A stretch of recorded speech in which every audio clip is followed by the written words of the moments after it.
I'm John Miglosh for the Wisconsin DMA and the International Society for Strategic Marketing. Okay, well, let's talk about Tesla. Big news this past week or so was that Tesla moved to only online selling. They're closing all of their dealerships. They've got some almost 400. And,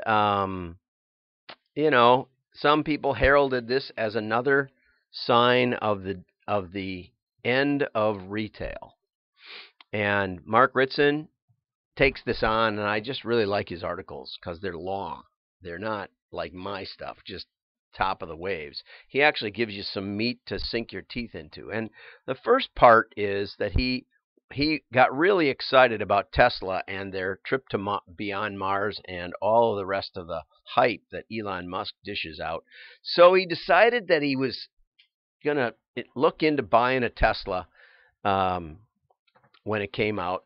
He goes over to the Porsche dealer where he'd gotten his Porsche used, I guess, and he found George. Here's George, the man who had sold me a few years earlier, sold the Porsche. Maybe it was brand new, I don't know. And he told him about the Tesla. And George sat him down and said, we're going to come out with, there's a confidential specs about a totally electric Porsche coming out in 2020, which is next year. And there's the pictures. Woohoo! I don't know. They both look pretty good. You see those Teslas rolling down the street and think, woo, that's something. I'll tell you that. I don't know. I don't think I could get in it, but that's another issue. Okay. So the point is that he signed up for a Porsche, put down a deposit. Okay. And he says, the retail thing, we keep reading about the demise of retail, but here's a good graph. From 2009, when online shopping was 4% of total U.S. sales, Department of Commerce, to the first quarter of 2018, we're basically seeing we're up to 10%. Okay? So, the future is online shopping. Well, we had a client in retail and they sold furniture, and they said this. They were convinced of it. And I said, you really want to get traffic to your retail stores. And they were like, no, we need to get new customers. We need to put money into the website. And we did a little study, and we found that like 80% of the web sales were within a few couple miles of their stores. We said, you may want to try and drive traffic to the retail stores. And so we kind of figured that out, and they went from 50 million to 100 million in 3 years, which is pretty good. But we didn't abandon the retail because most of the people, it's like back in the day when we were incorporating direct marketing into a lot of traditional marketers with a field sales force or something. IBM found that people wouldn't buy their first computer in a catalog, but they'd buy their second or their third. Now most computers, I think, are sold online. I certainly do. So anyway, even though Amazon is half of all the online sales in America and a third in the UK, Amazon is still smaller than just retailer like Tesco or Sainsbury. And Amazon's getting into the brick and mortar at the very time that we're abandoning brick and mortar. Everybody says we should. So while most modern marketers get lathered up about the growth of online shopping, the hard statistics confirm that more than 90% of all shopping continues to happen in stores. Okay? So don't mistake the power of physical retail presence. Tesla has borrowed a lot of money. He's got to sell those Model 3s at about 35 grand. That's his promise, and he can't do it. He can't do it by having traditional showrooms. So he's got to close them down to save money on the car. And so you're going to have to buy them online. How the heck you get it repaired, I have no idea. That's another issue which he's got to solve, but I'm not probably going to buy one anytime soon anyway. So killing the tremendous fixed costs takes him out of the retail market, but leaves him vulnerable to people who have it. And we don't know how that's going to come out. Okay? Now, Nancy says mobile retail A/B testing. She says that, mobile revenues $268 billion. That's a drop in the bucket, right? It's a drop in the bucket, as we just showed.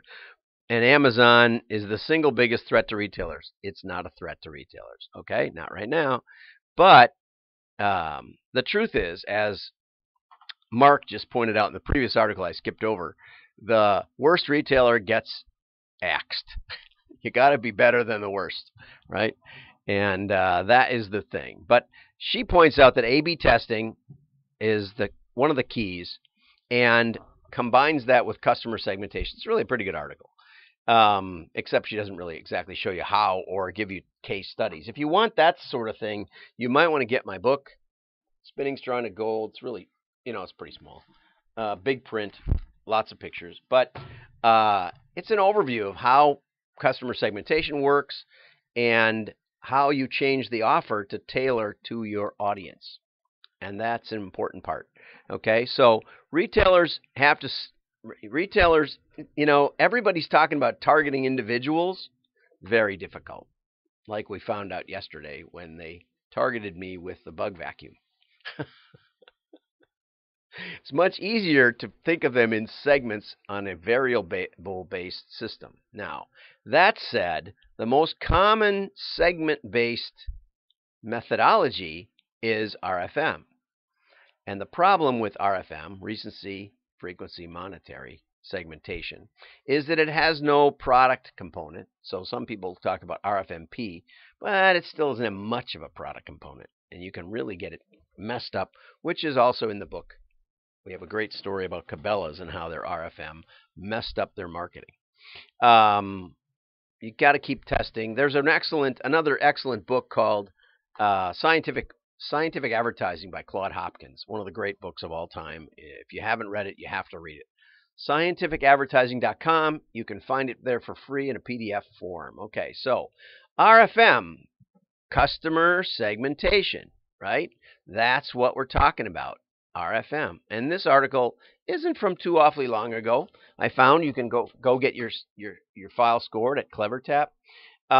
They use the typical recency, frequency, monetary. If you don't know anything about RFM, you really should, because it's foundational. It's a foundational customer segmentation method. Now, the part that most people miss is most people use RFM to just eliminate the poorer customers, when really what they should be thinking about is how to find the best customers and treat them nicer. Like Tesla should treat their best customers somehow locally.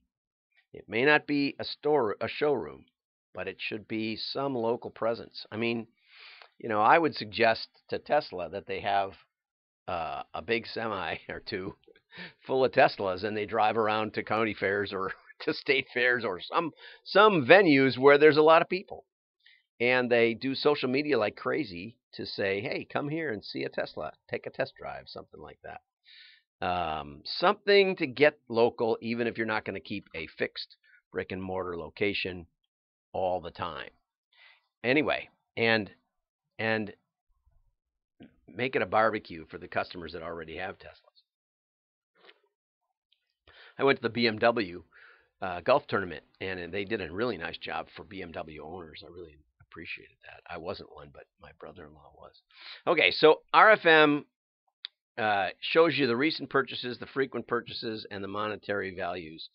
It's a good way to kill a company, which they don't get into. But this is about as good an analysis as I've seen. And they even talk about how they group them together into more understandable groups. Now, the alternative to that is where we actually take variables and add them to the mix. So we use about 400 variables out of the box for clients, and we make sense of that with machine learning, which I showed you last week.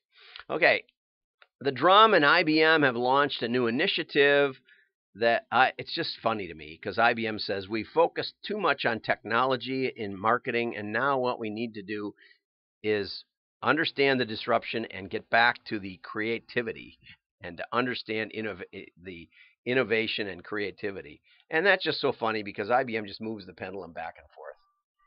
You've got to have this computer, okay? And then it's not the computer, it's the cloud. And then it's not the cloud, it's the software and the analytics and the AI. And now it's not the AI, you need creativity and personal touch. You can believe what you want, folks, but you might want to get somebody who's been around a while. And just ask them. Call up. Feel free to call and ask. I'm John Miglosh. Like and share. Have a great day.